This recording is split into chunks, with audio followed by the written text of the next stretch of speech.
Nice to see an assembly of devotees like this. It's been a long time. A long time. Everyone's got their bandit masks on. But what can you do? After some time, it'll get back to fully the way it was before, hopefully. At least as far as public assembly. As most of you know, we've been reading from Ramayana. And the version that I've been reading from is this one. The author is Krishna Dharma Prabhu. He's a Prabhupada disciple, lives in the UK, and he's written something like, he's a good writer. Mahabharata and Ramayana are his two works. They're very vast literatures. He, in the Ramayana version that he's written, he's primarily drawn from Valmiki Ramayana, but he mixes in other things. We came across one of them the other day, and we came across one of them yesterday. And there's several others. But one of them we came across the other day was he mixed in something that's from Ramcharitmanas, or Tulsi Ramayana, and Valmiki Ramayana. And he didn't say what he was doing, so we kind of got spun out. In Tulsi's Ramayana, Ravan is shot, and the arrow of Ram hits him in his navel, and there's a celestial nectar that Vibhishan told him is placed in his navel to protect him, so his heads keep growing back and things like that. It's not in Valmiki Ramayana. But in this reading, or writing, he shoots him in the chest, it rips open his heart, according to what's told here, because Vibhishan told him that's why he can't be, his arms keep coming back and his heads keep coming back because of that. It's in his heart, and, pierce it and he'll lose his life. So, Valmiki Ramayana doesn't say anything about celestial nectar in his heart either, or his navel. It just says his heart was ripped open by Ram's arrow. So that was one. And then another one came yesterday. At the end of yesterday's reading, there's the final sentence is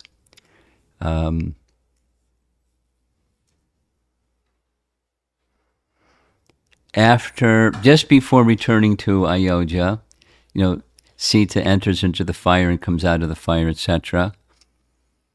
And everything is nice because it gets really scary for a while. And it says in this version that Ram and Sita took rest in Vibhishan's palace at night before returning to Ayodhya. So a question was raised, what? It says earlier in this section, when Vibhishan was installed as the king, Ram wasn't there. He sent Lakshman because he stayed outside Lanka because of his exile vow. Same as he did in Kishkinda. He stayed outside of Kishkinda because of his exile vow. But then here it says he went into Vibhishan's palace to take rest for the night before going back to Ayodhya. So that was like, what? And after some research, I don't know, because I didn't follow that thread, what it says in any of the other versions of Ramayana, but it's not in Valmiki Ramayana. He did not go into Lanka. He was in the island and outside the city gates, but he didn't go inside. Or it's not in Valmiki Ramayana. So that was one of the questions that came. And then another one of the questions that came was, did Ram really disavow Sita? Did he say all those heavy, harsh things? And the answer is yes. So I'm going to now read shortly from the whole section again. It's unfiltered. It's not as distilled down, because he has done that. Krishna Dharma has done that. Some places where it's actual dialogue written by Valmiki, he summarizes, and accurately. But I'm going to read the actual. This is from two Princeton University professors. I don't have access, but somebody I know has access, and he cut and sent me their description of what he's called conversations just before returning to Ayodhya, after the battle and before returning. I'm just going to read it again, so we get the actual Valmiki Ramayana rendering.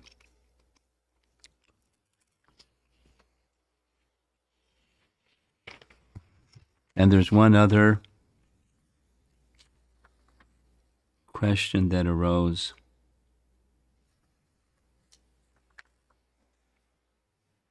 Yeah. One of the questions that arose was,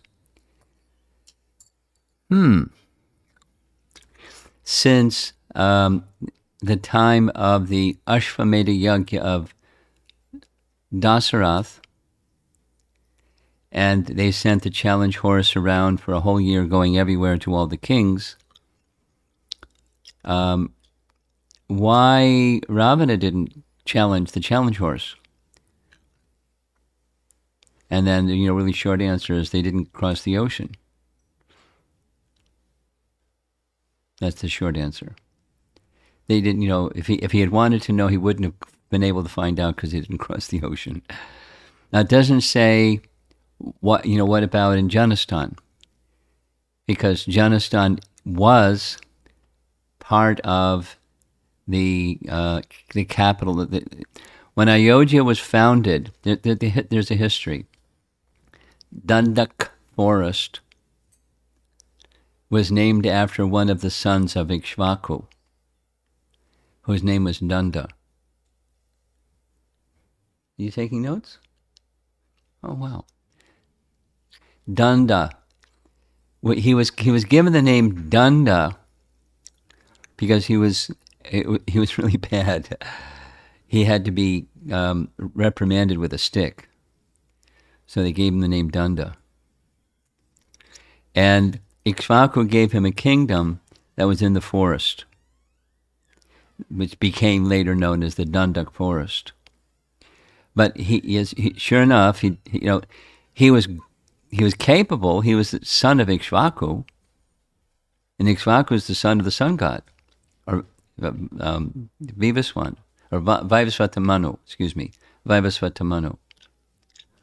So he was a capable personality, Danda. He built up in the forest, big palace, big kingdom, this and that. But being, a Danda type person, he violated a woman. And for that, the daughter of a great sage. So the daughter of the great sage cursed him and cursed the whole forest, and his whole entourage of sages in the forest. He told them, in a short time, this is all going to be a conflagration. Leave now. Well, get while the getting's good. And they left. And it became destroyed with blight, and later became just like an abandoned forest. And then over time became Dandak, Aranya, forest. And that was later inhabited, at least a part of it. Maybe you've seen pictures or maps of where the Dandak forest was. It's a very, very large tract of land in central South Asia.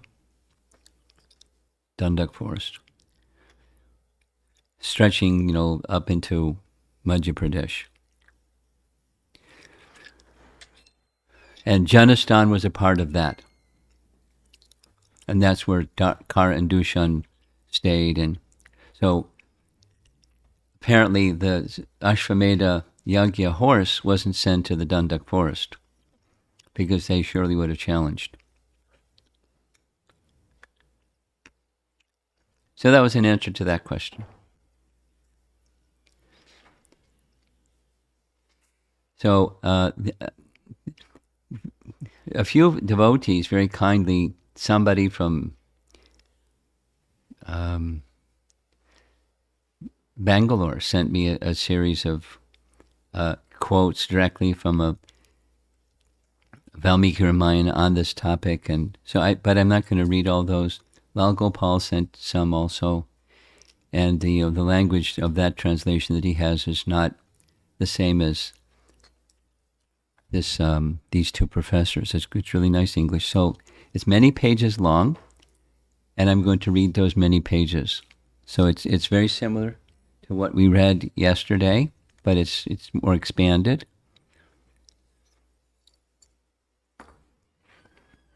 Sarga 101 from the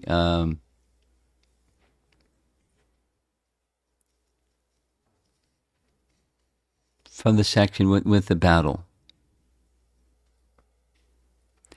Hanuman's been Ravana's been killed. Hanuman is sent by Ram to go find Sita.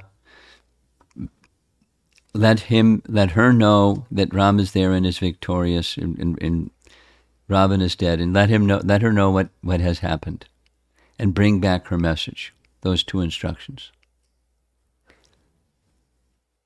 Instructed in this fashion and honored by the night-roaming Rakshasas, Hanuman, son of Maruta, entered the city of Lanka, which tells us he was outside the city.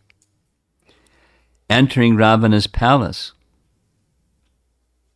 the hero of immense blazing energy spied Sita, who resembled the constellation Rohini, cut off from her lord, the hair-marked moon. Hair-marked moon means there's a part of the moon that looks like rabbit ears from the earth. Have you seen maybe on a full moon? It looks like rabbit ears. So the hair hyphen marked. Hair is a rabbit. And occluded by a malevolent planet. That's Ravan. Now, it says, so I'm anticipating all these technical questions, it says she was in Ravana's palace. We normally hear she's in the Ashok garden under the Sasupta tree. So which is it? And I don't know. I'm just reading what Valmiki Ramayana translation says. Modest, humble, and deferential, that's Hanuman, he approached her, greeting her respectfully, and began to tell her everything that Ram had said. Ram is quite well, Vaidehi, as are Sugriva and Lakshmana, having slain his foe and having thus accomplished his purpose. That tamer of his enemies inquires after your well-being. With Vibhishan as his ally, and together with the tawny monkeys, Ram, through the wise counsel of Lakshman, has slain Ravana, O queen. Inquiring as to your well-being, the mighty hero Ram, delight of the Raghus, greatly delighted, his heart having achieved its purpose, now says this to you. Quote, I bring you this good news, my lady, and once again I offer my respectful salutations. Thank God, O knower of righteousness, you have survived by virtue of my victory in battle. We have gained victory, Sita. You may now be at ease and free from care. My enemy Ravana has been slain, and Lanka is under my control. With grim determination to win you back, without pause, even for sleep, I built a bridge across the mighty ocean, and thus fulfilled my vow. Nor should you have any further anxiety about staying in Ravana's palace, for the lordship of Lanka has now been made over to Vibhishan. So trusting in that, be comforted, for now you are living in your own home, as it were. Moreover, in great delight, He is on his way, eager to see you. Addressed in this fashion, Sita, whose face was like the hair-marked moon, sprang to her feet, speechless with joy.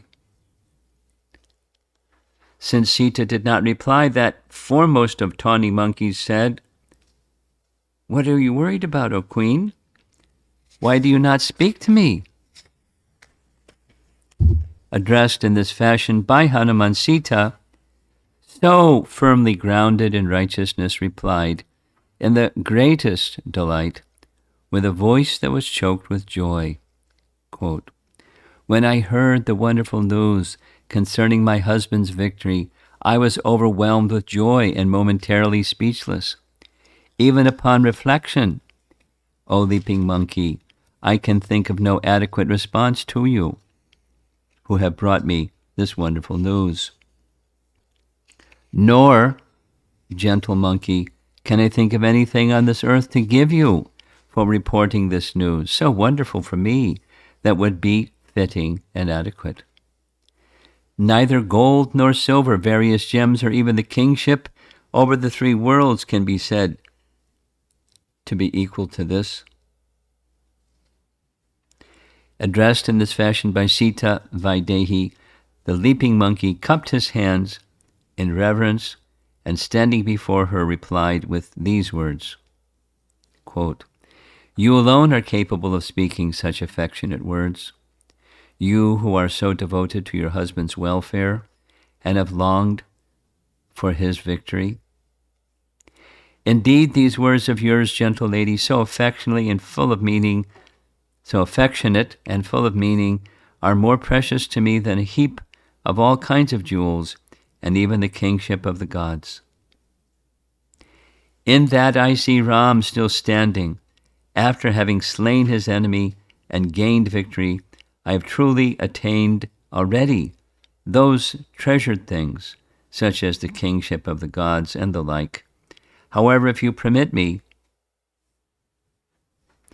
I should like to kill all these Rakshasa women who previously threatened you.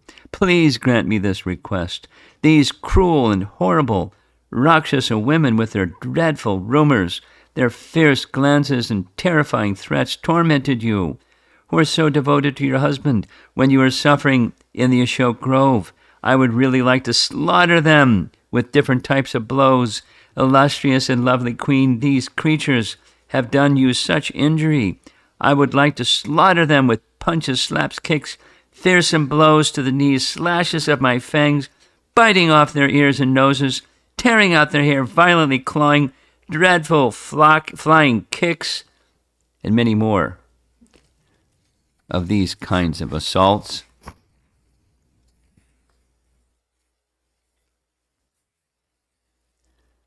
Addressed in this fashion by Hanuman, the illustrious Vaidehi, daughter of Janaka, responded to him in words that were keeping with righteousness. Who, foremost of monkeys, could be angry at servant women? For as mere functionaries and dependent on the king, they are obedient to act only on the orders of another. It is as a consequence of my evil destiny and my own misdeeds in the past that I have suffered all of this. For one always experiences the fruits of one's actions. I have concluded that to suffer this as a consequence of my fate and being helpless, I had to endure all of this here at the hands of Ravana's servant women. These Rakshasa women tormented only on the order of Ravana. Now that he has been slain, foremost of monkeys, they will not torment me anymore. There is an ancient verse in keeping with righteousness that a bear once recited in the presence of a tiger. No reference what that thing was. Hear it from me now, O leaping monkey. Quote, a superior person never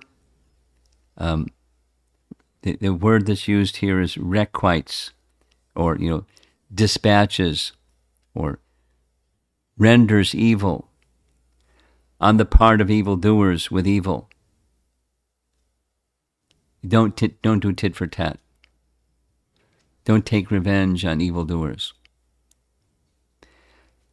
This rule of conduct must always be adhered to, for good conduct is the ornament of the virtuous. There seems to be a theme in scriptures about this, because it does happen. Sometimes people do very hurtful things, whether it's unintentional or intentional. Sometimes that happens, and Dhruva is a super example of that. Twice and 4 times he's told the same thing by his mother, by Narada, then again later by Swayambhu Manu, then again later by Kuvera, in his life. Don't react in a get back mentality, but rather, so how do you? She's recommending as a virtuous personality, or unto persons who wish to become virtuous. Things are coming my way because of my past deeds, and I accept it. And I don't want to retaliate against, and then there's other things specifically in what she's saying. A noble person must act compassionately, whether people are wicked, virtuous, or even deserving of death. No one is entirely innocent. One should not harm the Rakshasas, who can take on any form at will and take pleasure in injuring people, even when they do evil. That was her response, so I want to let him have it.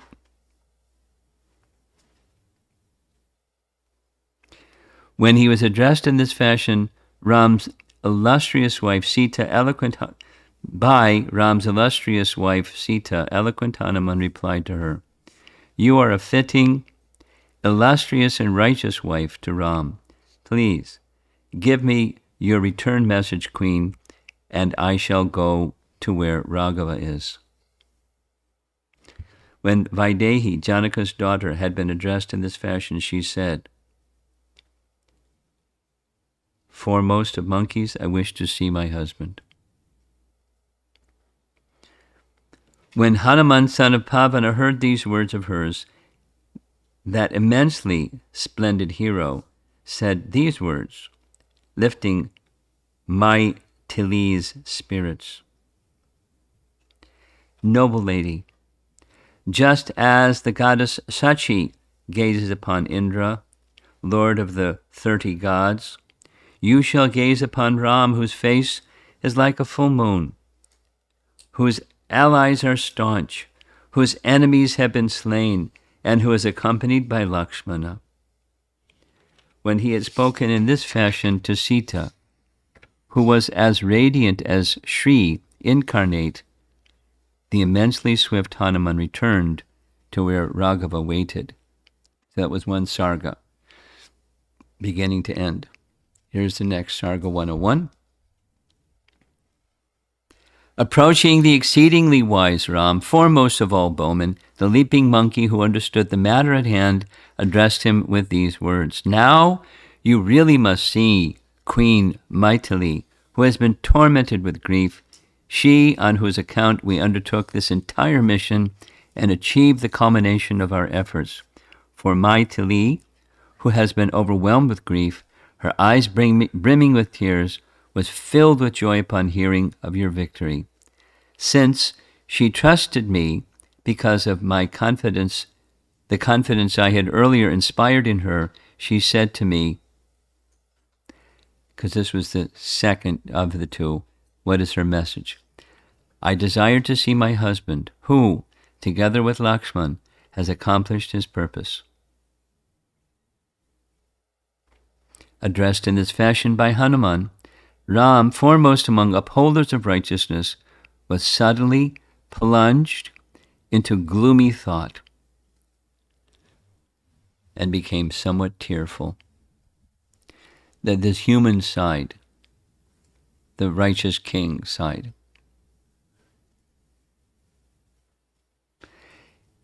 heaving long, hot sighs and staring at the ground, he spoke to Vibhishan, who stood beside him, looking like a great storm cloud. Have Sita Vaidehi come here anointed with celestial unguents, adorned with celestial ornaments, her hair freshly washed, make haste. Addressed in this fashion by Ram, Vibhishan, hurrying, entered the inner apartments, and there had his own wives instruct Sita in these words. Vaidehi, anointed with celestial unguents and adorned with celestial ornaments, you are to mount a carriage, for, bless you, your husband desires to see you. Addressed in this fashion, Vaidehi replied to Vibhishan, but I wish to see my husband without having bathed, Lord of the Rakshasas. When Vibhishan heard those words of hers, he replied, you should do exactly as your husband Ram says. Upon hearing those words of his, virtuous Maithili, whose husband was her god, and whose vow was devotion to him, responded, so be it. Young women then washed her hair and adorned her with costly garments and ornaments. Then Vibhishan took Sita with him, and having her mount a shining palanquin that was draped in costly fabrics and guarded by many Rakshasas. Approaching the great man, Ram, and noting that he was lost in brooding thought, he bowed at Vibhishan and in great delight announced that Sita had come. But when Raghava heard that she, who had dwelt so long in the Rakshas's house, had come, three emotions, joy, sorrow, and anger, took hold of him. Now this is rasa, he's not like, this is the transcendental Ram, not the mundane one. But then, perceiving that Vibhishan now stood beside him, Raghava, miserable and debating inwardly, spoke to him. He's the omniscient Lord, and he's selecting from the menu of possibilities of how to speak and act, discriminating. Gentle Lord of the Rakshasas, ever dedicated to my victory, please bring Vaidehi to me at once. Heeding those words of Raghava, Vibhishan quickly made an effort to have the area cleared on every side. Guards wearing armor and turbans and holding staves and drums in their hands began to move about there, clearing the area on every side. Then, being driven back on every side, the crowd of apes, monkeys, and Rakshasas withdrew to a distance. And as they were all being driven back, there arose a sound like the roar of the ocean, being whipped up by a gale. But when Ravana saw them being driven back in great agitation on all sides, he stopped it out of kindness and because he could not abide it. Furious, Ram spoke reproachful words to the immensely wise Vibhishan, seeming almost to burn him up with his eyes. Why are you harassing these people with complete disregard for my wishes? Stop this business at once. These people are like my own kin. It is not houses, garments, high walls, curtains, and such royal treatment as this that shields a woman. It is her virtuous conduct alone. Moreover, there is nothing wrong with a woman being seen in public during emergencies, periods of hardship, in times of war, and at a ceremony of choosing her husband, during a sacrifice, or at a wedding ceremony. She has been through a war and has been placed in tremendous hardship. Therefore, There would be nothing wrong in her being seen publicly, especially in my company, because she's not been seen by the people. Raman made sure of that on purpose. So bring her here into my presence at once, Vibhishan. Let Sita see me surrounded by the hosts of my friends. Addressed in this fashion by Ram, Vibhishan, reflecting on all of this, obediently led Sita into his presence. And as for Lakshman, Sugriva, and the leaping monkey Hanuman, they too became deeply troubled upon hearing Ram's words. Because of his demeanor that was so pitiless and seemed to show no regard for his wife, they inferred that Raghava was displeased with Sita. Trying to make her body appear small in her shame, Maithili, followed by Vibhishan, approached her husband. Covering her face with her garment, in shame, there before the assembled people, she wept as she came near her husband, murmuring, "My noble husband." She whose husband was her divinity, and whose face was more radiant than the moon, gazed upon the moon-like face of her husband with amazement, joy, and love. Then, gazing upon her beloved's face, which she had not seen for so long, and which was as lovely as the full moon rising, she shed her depression of spirit, and her face became radiant as the hair-marked moon. That was Sarga 102 and Sarga 103. As he gazed upon Maithili, who stood so meekly beside him, Ram began to speak as rage simmered in his heart. "So, here you are, my good woman. I have won you back after conquering my enemy in battle. Whatever there was to be done through manly valor, I have now accomplished. I have wiped clean the affront, and so my wrath is appeased, for I have eliminated both the insult and my enemy at the same time. Today my manly valor has been witnessed. Today my efforts have borne fruit. Today, having fulfilled my vow here, I am once more master of myself." Here comes the heavy part. "You were carried off by that wanton Rakshasa when you were left alone, but now, through manly actions, I have expunged that affront brought about by fate.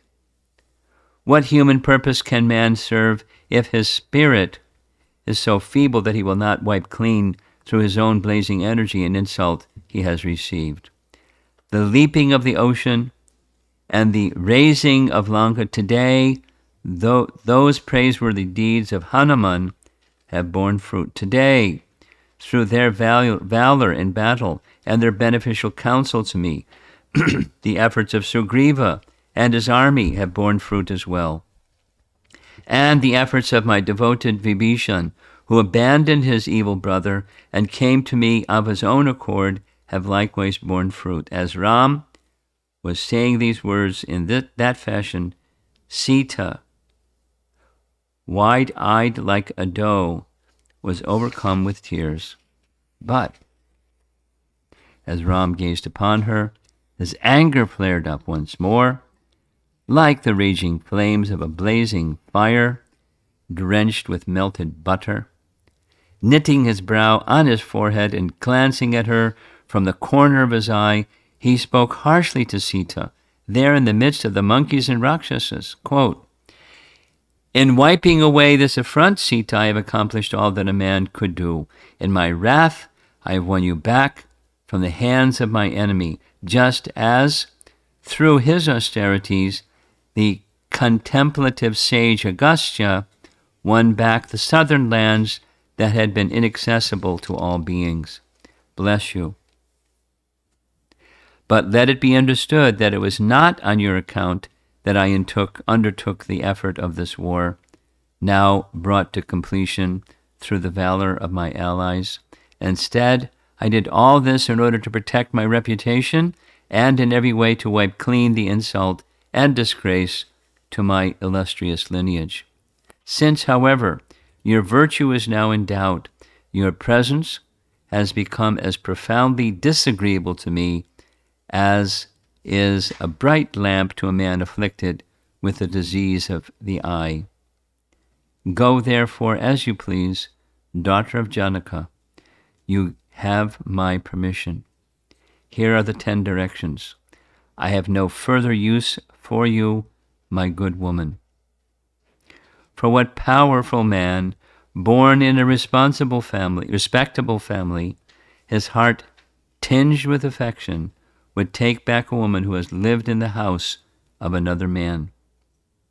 How could I, who boast of my noble lineage, possibly take you back, just risen from Ravana's lap and gazed upon by his lustful eye? I have recovered my reputation, and that is the purpose for which I won you back. I do not love you any more. Go hence wherever you like.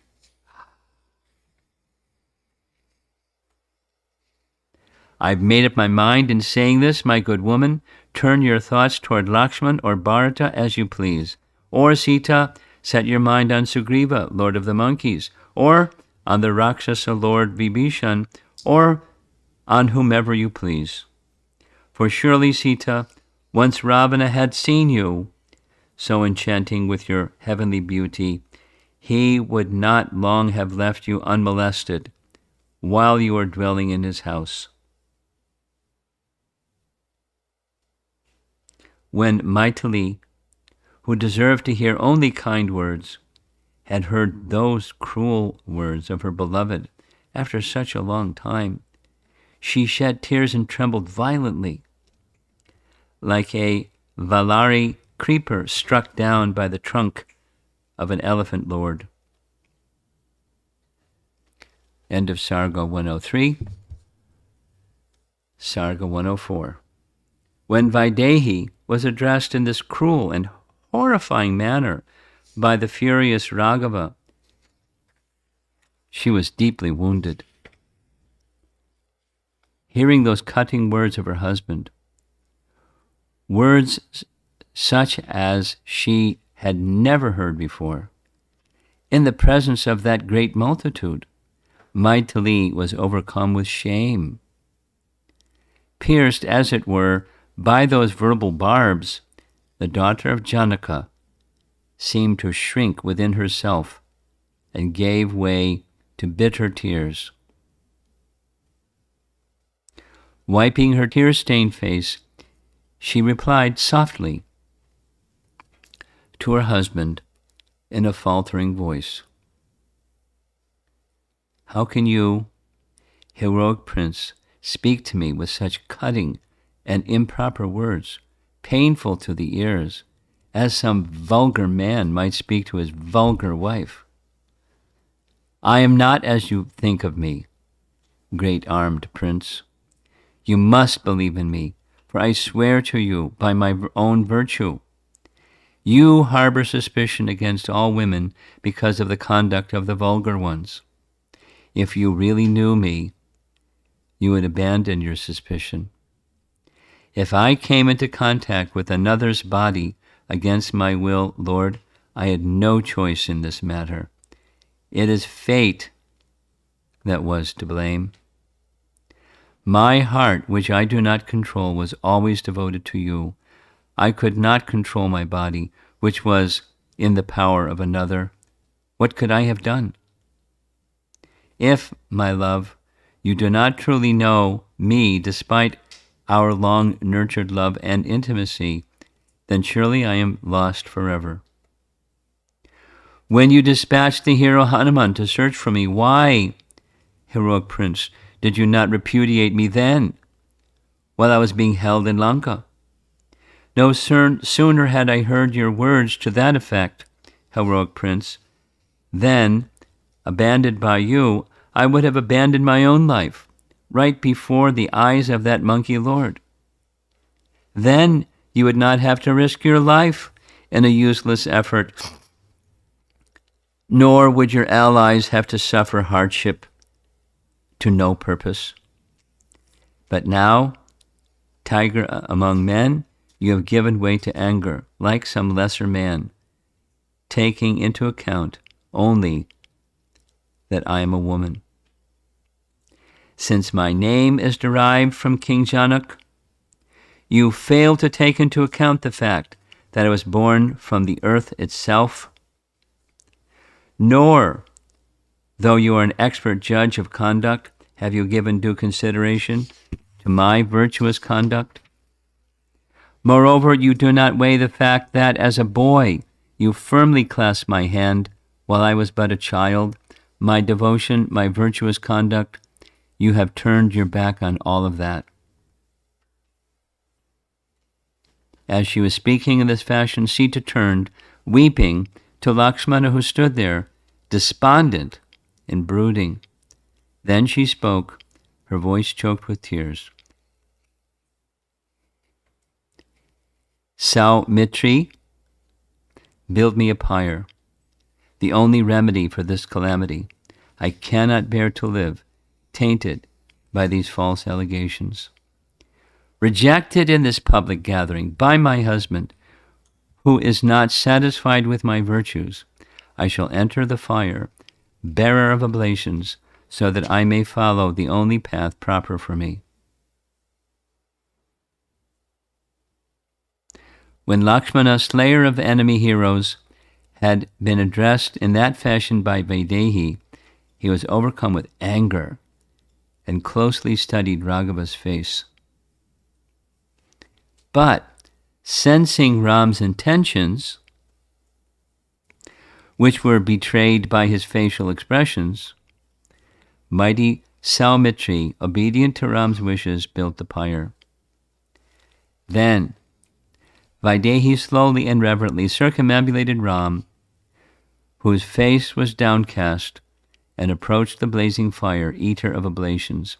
After making her obeisances to the gods and the Brahmins, mightily cupped her hands in reverence, and in the presence of Agni said this: Since my heart has never once strayed from Raghava, so may Agni the purifier, witness of all the worlds, protect me in every way.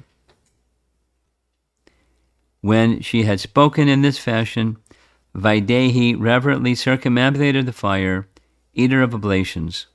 Then, with complete detachment, she entered the blazing flames.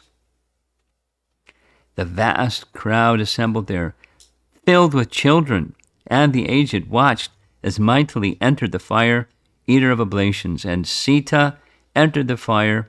A deafening and prodigious cry of "Alas, alas!" arose from the Rakshasas and the monkeys. You can't stop there, right?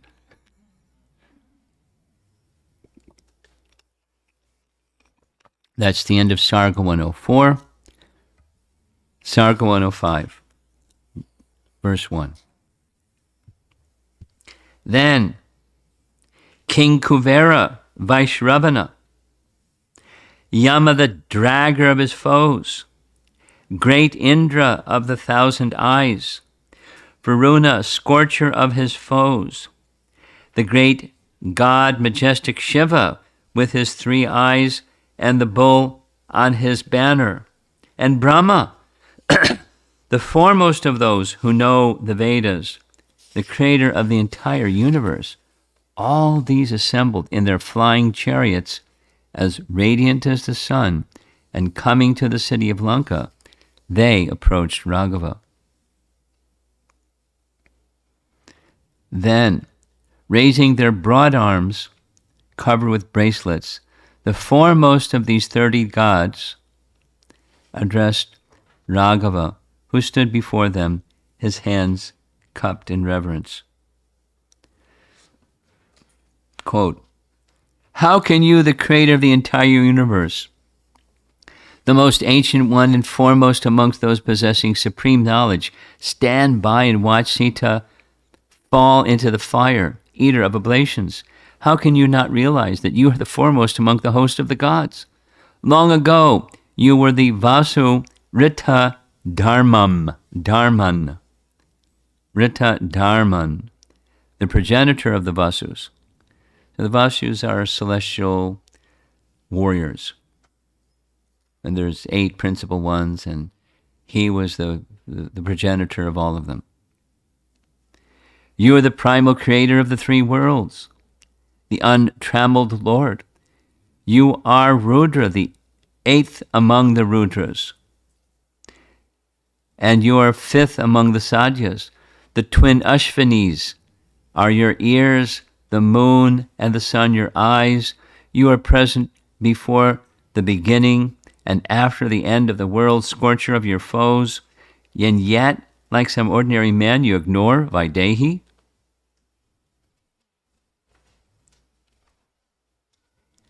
Then comes a celebrated verse.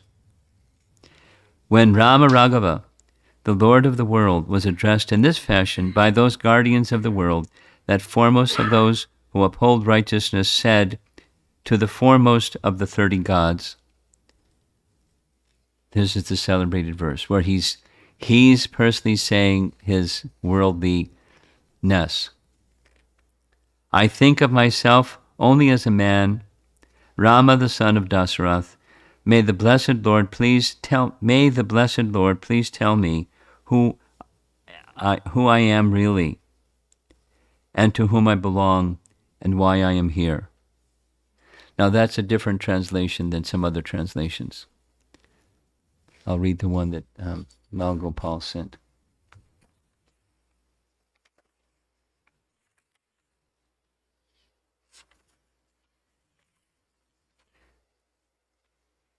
I think of myself as a human being by the name Ram, the son of Dasarath.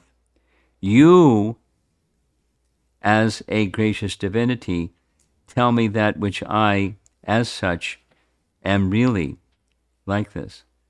So, am I really? You're saying I'm all these things. I'm, Vishnu and this and that. I see myself as the son of Dasarath. Now, this is the theme that goes back and forth,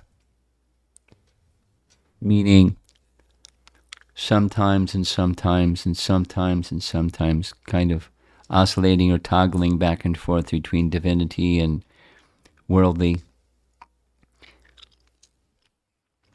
One of the commentaries, I was trying to remember which was the section, but he's exhibiting both at the same time.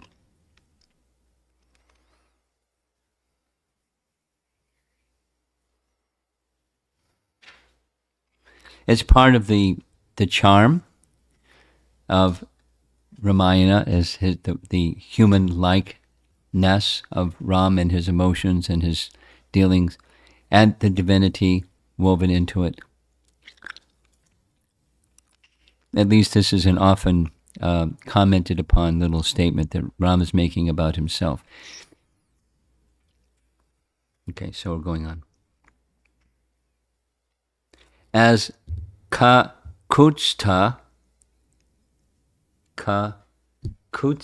that's one of the predecessor, the ancestors in this line of Ikshvaku.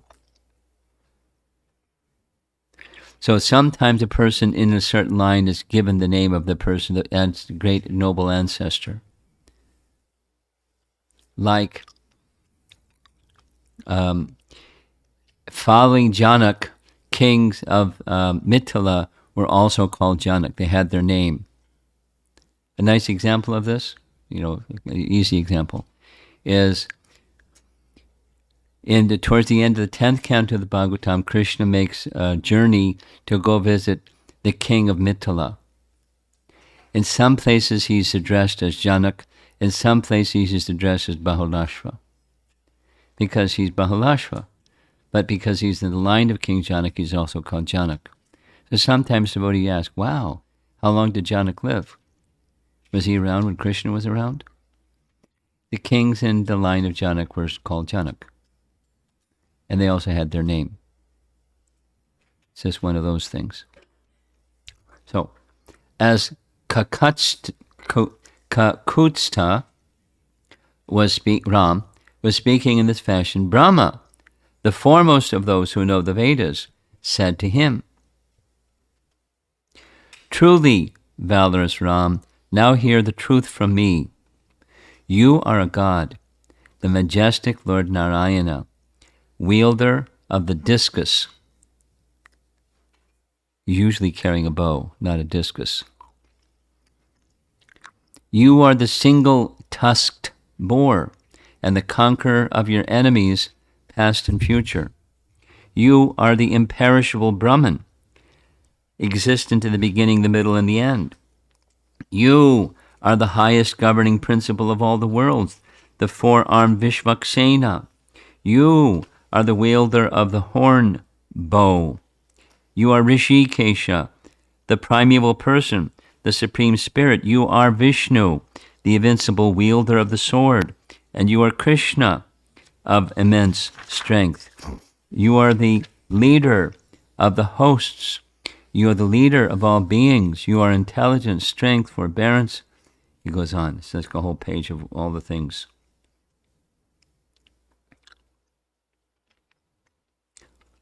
"I am your heart, Ram. Your tongue is the goddess Saraswati. It is I, Brahma, O Lord, who made the gods, who are the hairs of your limbs. When you close your eyes, it is night. When you open them, it is day. Your ritual practices are the ordinances of the Vedas. Without you, there is nothing. Your body is this world. Your steadfastness, the earth. Agni is your wrath. Soma, your gentleness, O bearer of the Srivatsa mark. In ancient times, you spanned the three worlds with as many strides. After confining the great Asura Bali, you made great Indra king. Sita is Lakshmi. You are the god Vishnu. You are Krishna. You are the Prajapati, the lord of creatures. It was in order to slay Ravana that you entered a human body here. Entered a human body. Thus, you have accomplished our purpose, foremost of upholders of righteousness. Ravan has been slain. Now, Ram, in your delight, please return to heaven. Your strength and might have not been in vain, nor has your valor, nor will men who are devoted to you ever fail in their purpose. You are the ancient God and the Supreme Spirit, with capital letters. Those who are firmly devoted to you, and those men who praise you, will never fail in any way. And we're almost done. That was the end of Sarga 105, and the final reading for this evening, Sarga 106. Upon hearing that auspicious speech uttered by Grandfather Brahma, Agni, the shining god of fire, arose, holding Vaidehi at his side. Adorned with ornaments of burnished gold and clad in a red garment, the young woman was as radiant as the rising sun. Her hair was dark and curling, and her garland and ornaments were unsinged. Her mind was calm, and she looked unchanged. Holding Vaidehi at his side, Agni, the shining god of fire, gave her back to Ram.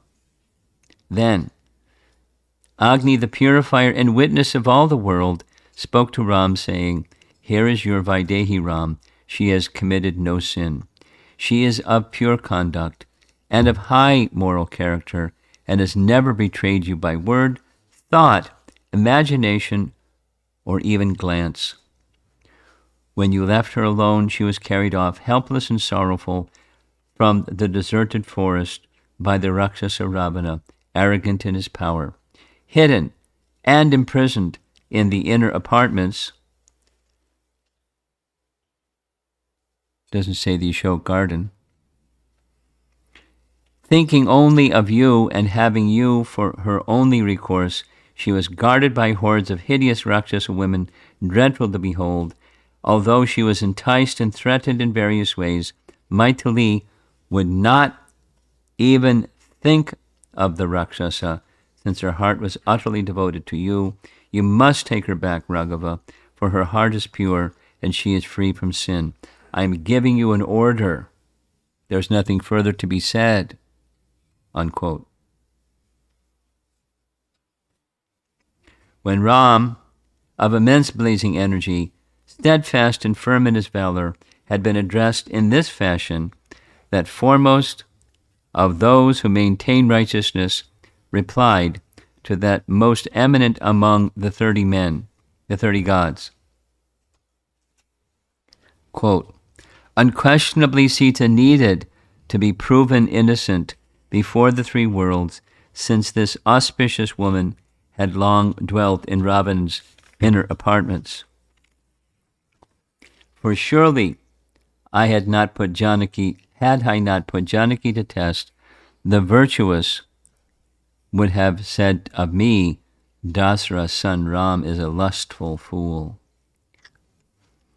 I know full well that Janaka's daughter Maitali could give her heart to no other, since she is devoted to me and obeys my every thought.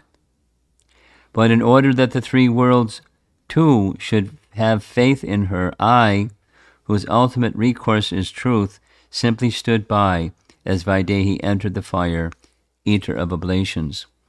Ravana could no more have violated that wide-eyed lady, protected by her own blazing energy, than could the mighty ocean violate its shore.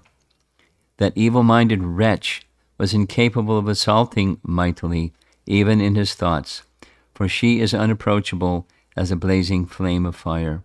This auspicious woman could never have been ruled over Ravana's inner apartments, for she is as inseparable from me as its radiance is radiance from the sun, bringer of light. Janaka's daughter, Maitali, has been proven innocent before the three worlds, and I am no more able to give her up than a self-controlled man his good name. Moreover, I must follow the good advice that all of you affectionate friends, respected throughout the worlds, have uttered in this fashion for my own good. When he uttered these words, mighty Ram, praised by his mighty companions for the fear he had accomplished, was reunited with his beloved. Then Raghava experienced the happiness he so richly deserved.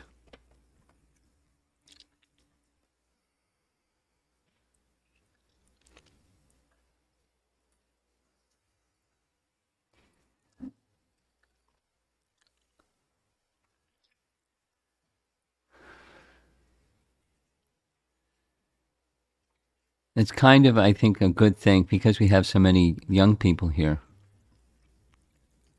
Were you able to follow? And looking at you three girls in the front row here, you were able to follow, or were you distracted? Follow. So that means if I ask you some questions, you'll be able to answer, right? If I ask you...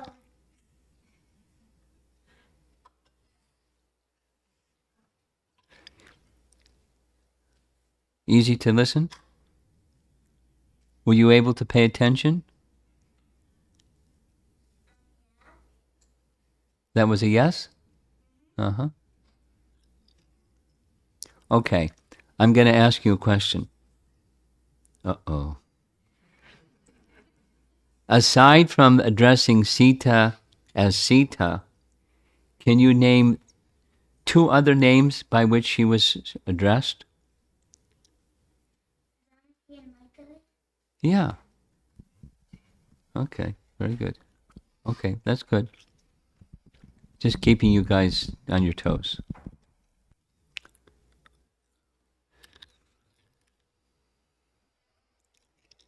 It was. I think it was a nice thing to do. Tomorrow we'll go on to the journey back to Ayodhya, but to hear it again is because it's so rich and meaningful. Uh, Ram didn't say to Sita, "Go into the fire." He said some other heavy things, but it was she who decided. So the question was, how can you allow her to enter into the fire? That's what the gods were saying, Indra and Brahma. And he allowed it. It doesn't say specifically that she understood that's what he wanted. It doesn't say specifically that Lakshman understood that's what he wanted. But they have some. There's intimacy in their loving relation. And when there's intimacy in loving relation, one can understand the heart and the mind of another. That the externals don't show, but they had some understanding. We can assume that safely.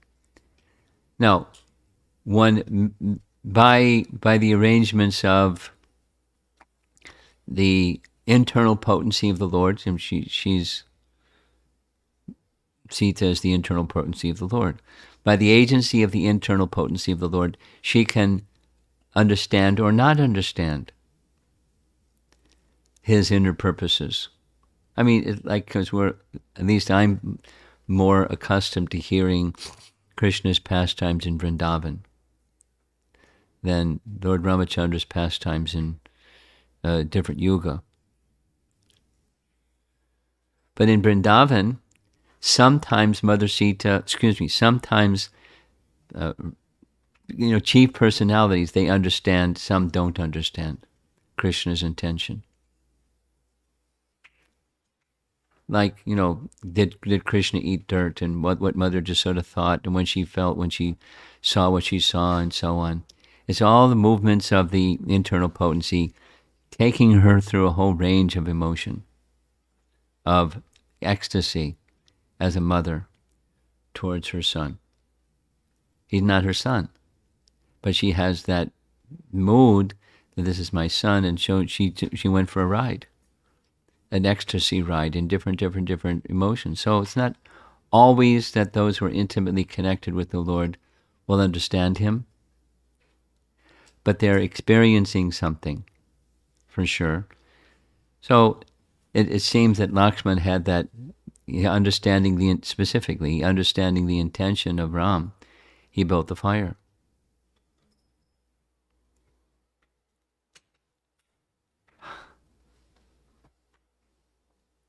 That must have been tough for Lakshman to build the fire. What to speak of everybody standing around and watching Sita enter into the fire. Whew.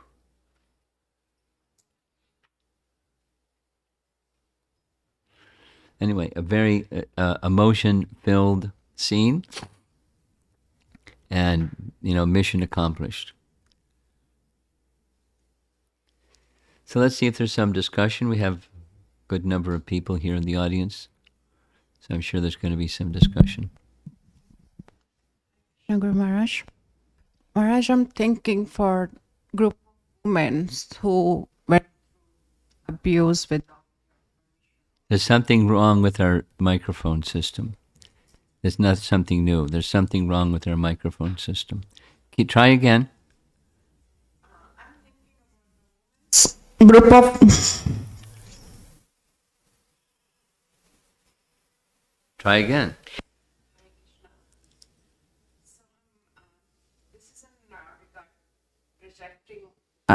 Lord Rama rejected. So I'm thinking about the women, many women who went through many different kind of abuse without their willingness and permission, and they are being rejected by their loved one or dear one. And when they hear about this particular pastime, I feel that it's sometimes very difficult to understand or even receive the message from this particular pastime. It's understandable. What you're saying is very understandable.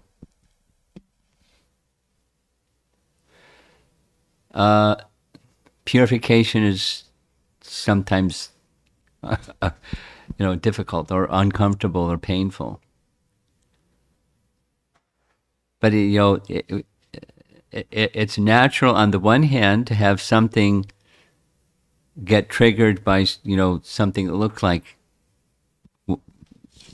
an unpleasant experience in life, or others that we know who have had such unpleasant experiences in life, and to be able to relate to it in a wholesome way.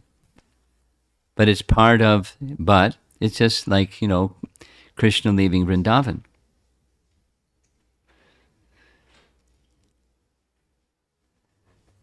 That can trigger some other similar emotions, or the way Krishna spoke to Rukmini, saying, I'm unworthy of you, and better you find somebody who's worthy of you.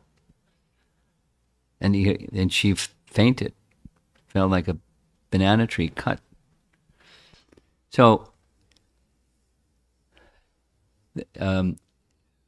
the exchanges of the Transcendental Lord with his internal potency, just as Brahma is saying, she's Shri and you're Vishnu, so accept her back. You're the Supreme Lord, and I'm ordering you. What a transgression! But you're saying you're the son of Dasrath. I'm giving you an instruction. I'm one of the gods. I'm giving you an instruction. So it's loving exchange, and it's not like the worldly things. And that's part of the transcendental journey, is to and if it's difficult in the course of the transcendental journey to deal with certain passages. I was having a really hard time reading all the battle scene. Gosh.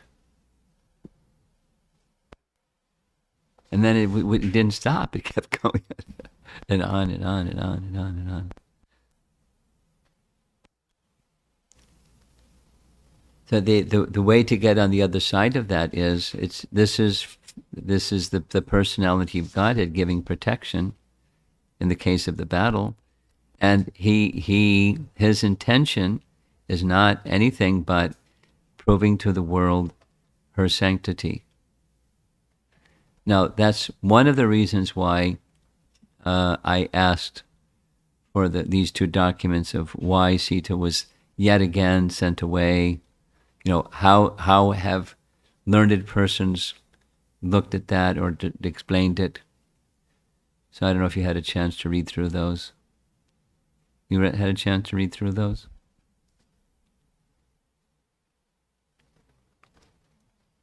Krishna Swarup, you sent those out to others, right?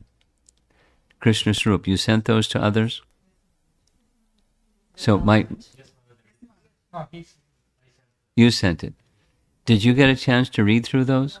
Oh, it's not like, oh, okay, that now I feel good.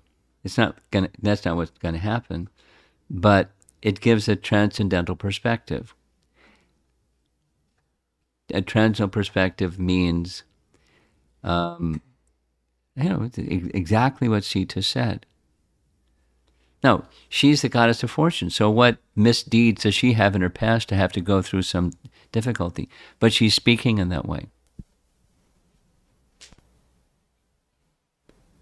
And Ram speaks in that way about himself. It's to help us understand how to deal with reversals, using Prabhupada's term.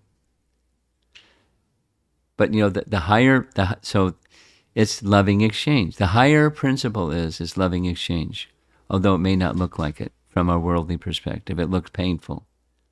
Krishna's leaving Vrindavan. It's painful. Because he's their life and soul. And he's wound them into his network of love so that whatever their different relationships and rasas are, he's their everything, and he leaves. How painful.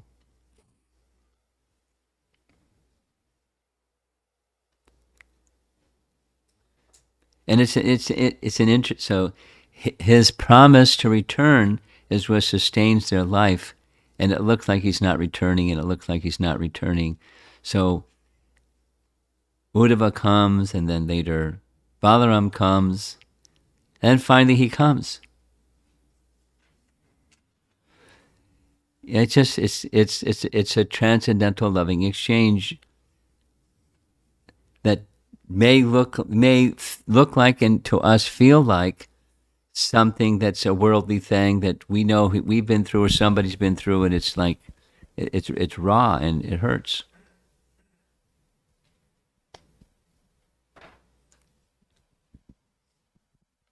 But how to understand the transcendentalness?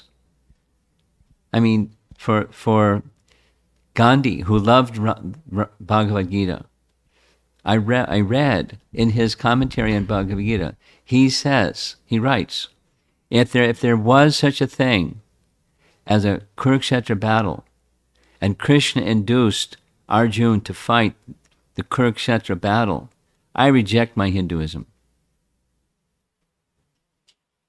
Like, he just couldn't even look at it. And, we have a very different picture. For him, that was his trigger. For somebody else, so how do we understand the transcendent Lord? If you get close to someone, you'll see things that, like, wait a minute. But it's not like our experience. Our experience is the perverted reflection of that which is pure. So, what's pure? Is pure having a battle? Is pure saying to Sita what he said?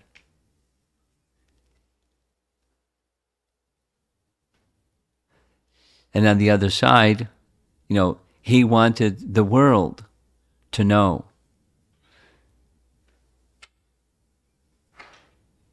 And he knew that she would not come out. No, he could have said something else. He could have said, I want you to prove your purity. So see that, let's have Lakshman build a fire, and you go into the fire, and you come back out of the fire, and everybody will know that that's not the way it happened. But he could have done it any way he wanted to do it. And that's the way, he did it. She's not going to leave him, and he's not going to leave her. But he said it. And who can imagine what she felt?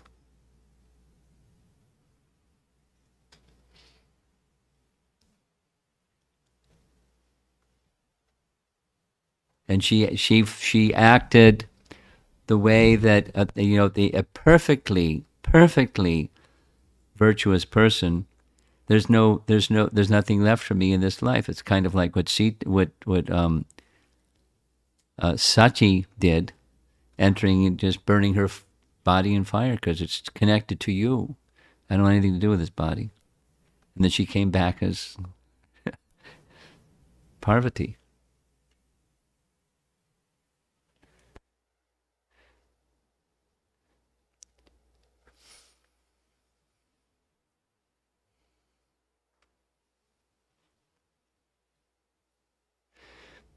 So in summary, the thoughts and the feelings that you expressed, they're natural. And all that I'm saying is there's a way of spiritualizing or transcendentalizing such experiences. And one way is to stay away from those sections of the scripture. And the other is you try to see the transcendentalness of those exchanges.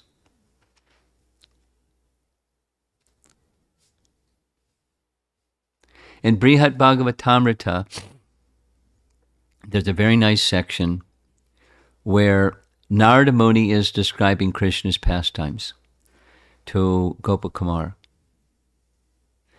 And he hasn't gone to Vrindavan yet, but he's describing what it's like in Vrindavan. And when he starts to describe Krishna's leaving Vrindavan, he says, Narada says to Gopakumar, normally we don't talk about these things. Because people will start to think, oh no, If I become attached to Krishna, look what's going to happen. I'm not going to become attached to Krishna. I'll have to go through all that.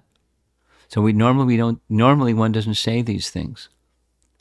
Then once the door opens, he a whole long thing he says. He can't stop talking about it. Because there's a transcendental loving exchange that's there that is, bittersweet. But it's the most sweet thing. The love and separation is the most sweet thing. But to a worldly person, his point is, to a worldly person, it looks just bitter, no sweet. It's like that Rupa Goswami celebrated verse, my dear friend, one girl to another girl, if you would at all desire to maintain family affection, don't go to Keshigat. Because there's at Keshigat, the banks of Keshigat, there's a young boy. He's playing upon his flute, and he'll steal your mind away from any of those things, so don't go there. And that's what these narrations in the higher picture of things are meant to do. It's not Ram was cruel, but it looks like, how he could just say something like that and not be cruel? It was cruel. And the gods say, and everyone's telling him. But he had his purpose.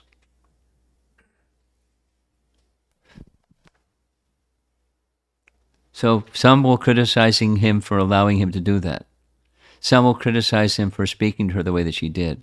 And some would criticize him for, getting again with Sita because she's been with Ravana. He touched her. And and she was out of the home because that's Vedic culture. So you can't be connected again with such a person. So that it can be criticized or criticized. So it's not simply, another question I'm anticipating is, because it came up the other day, how much do you factor in what the the blah blah people have to say about what you do and what you don't do? We discussed this. Kings have to take that into consideration. It's not the only factor, but he did it in a transcendental way.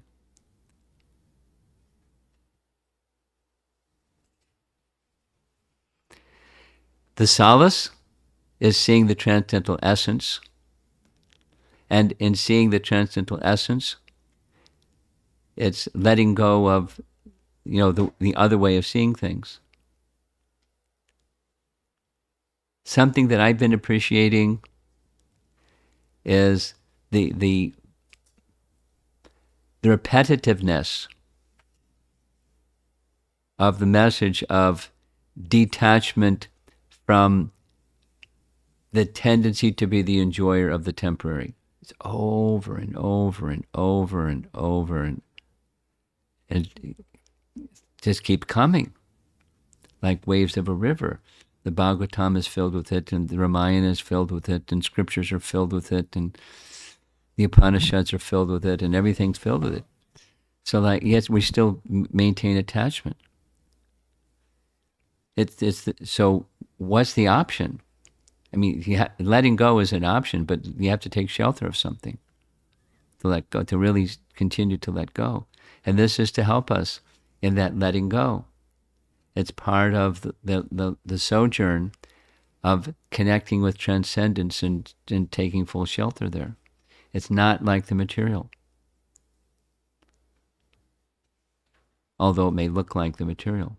It's not. It's part of the journey.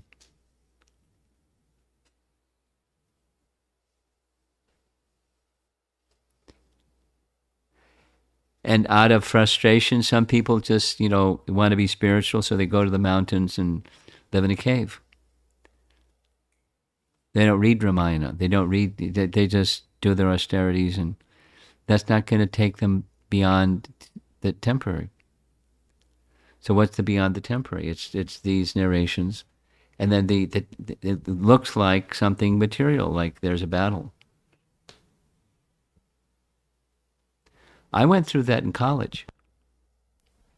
When I was in college, the war in Vietnam was going on. It was a big deal. And the whole of the Bhagavad Gita is a war. Like, forget it. That was a passing stage. So wait a minute. I asked myself, why are you reacting like this? It's a book. Why are you getting all worked up? Because that was a product of my times. War is bad. War is bad. So what's the difference between a war that's bad and this? Why is it such like a book of wisdom? Why is it considered spiritual? You have to go beyond the emotion of material conditioning to get to transcendence. And for different people, it's different things, and there is transcendence. There is a place of shelter, but it's to understand that the Supreme Lord is all merciful, and His actions are for uplifting those who He's interacting with, or those remotely like us, and through those who He's directly interacting, it's helping to uplift those who are remote. It's not what it looks like. Looks like, wow, how can he say that? And which is what Sita said. After what I've been through, for you to speak like this, you're like a vulgar man, treating me like a vulgar woman. This isn't right. You're not a vulgar man, and I'm not a vulgar woman. Why are you speaking like this?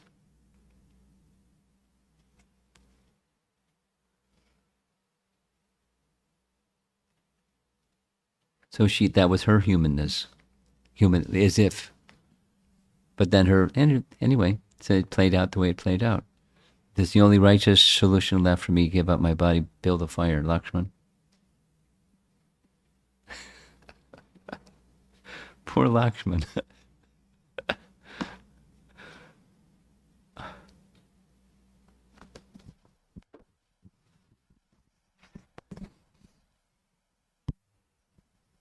Anything else?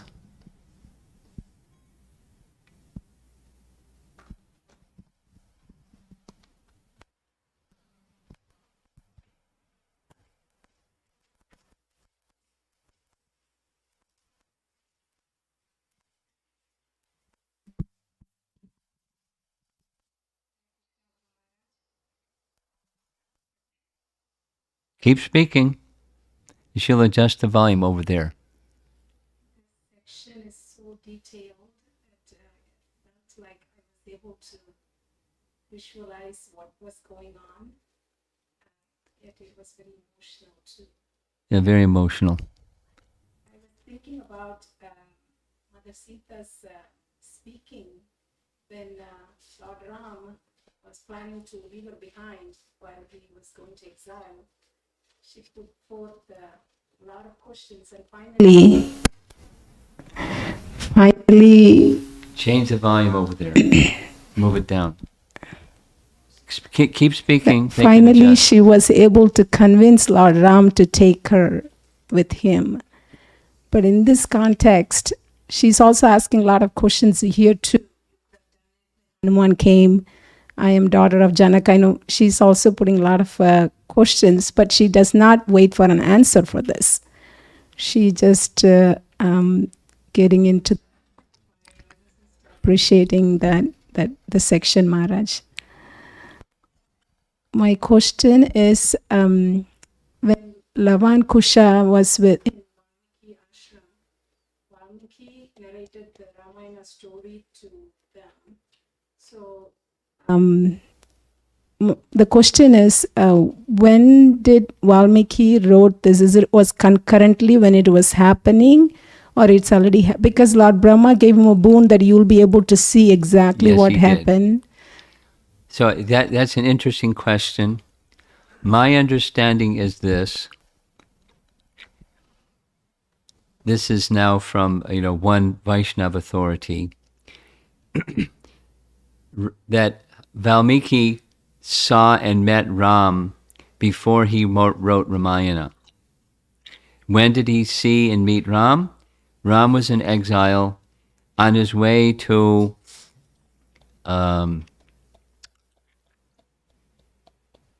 Chitrakoot, after leaving the ashram of Bharadwaj Muni, he visited the ashram of Valmiki. And there Valmiki saw Ram. And he saw Ram before he wrote Ramayana. This is what one Vaishnava scholar I heard said. Now, I don't know what the basis of that is. I just know what he said. And so then his austerity, when he speaks to Narada in the beginning parts of Ramayana, who is that person who is ideal in the following ways? It's Ram. So Ram was already living. Valmiki had already met him. Ram had already been performing pastimes. So some of it, exactly the chronology of when it was written, were some of the pastimes continuing into the future. In other words, Ram ruled for a long time.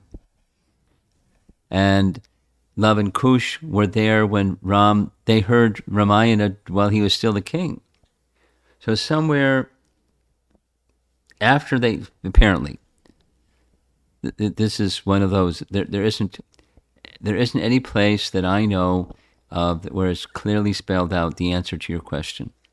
I'm just piecing things together. After they met, but while Ram was still ruling, that's when it was written. When he did, saw the crunch of birds and had this experience. And then he wrote. Another important thing to bear in mind is this. The Ramayana is an eternal literature. He wrote it down. He wrote down parts of it, but according to Madhvacharya, there's a version of Ramayana in the heavenly realm, and there's a version of Ramayana that's even beyond the heavenly realm. It's like 1 million verses or something like that. So it's a history that's eternal. So then zoom back into, at what point in time did Valmiki write it? Or, the portion of it that he did write, the portion of the bigger Ramayana that he did write. He gave 100,000 verses to Narada, it is said, by Madhvacharya.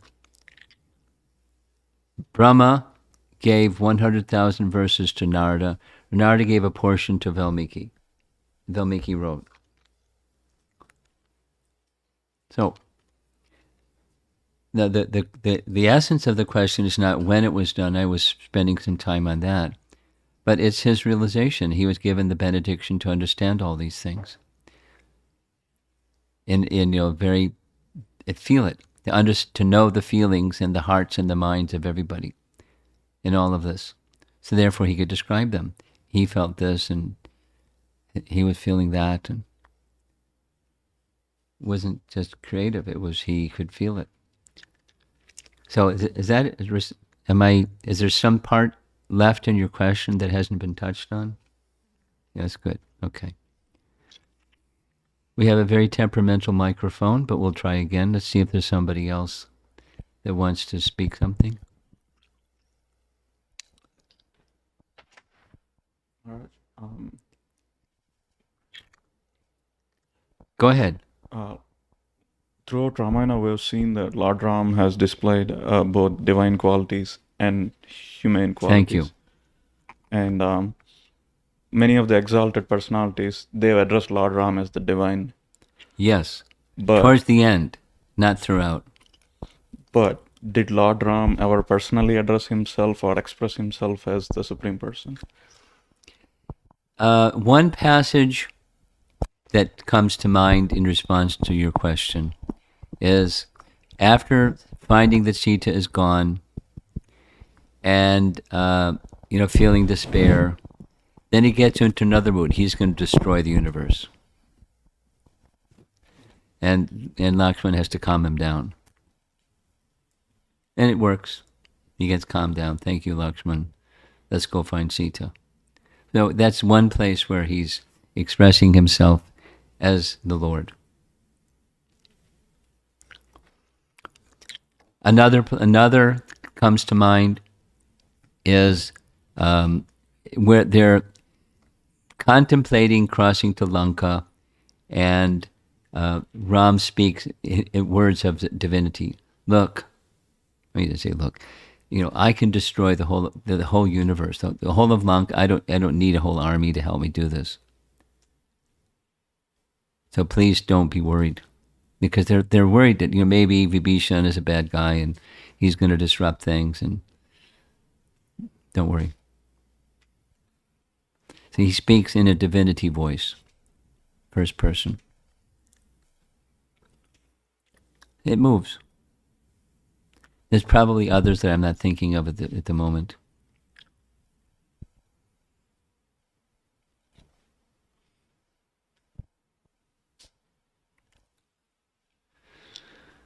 Anything else?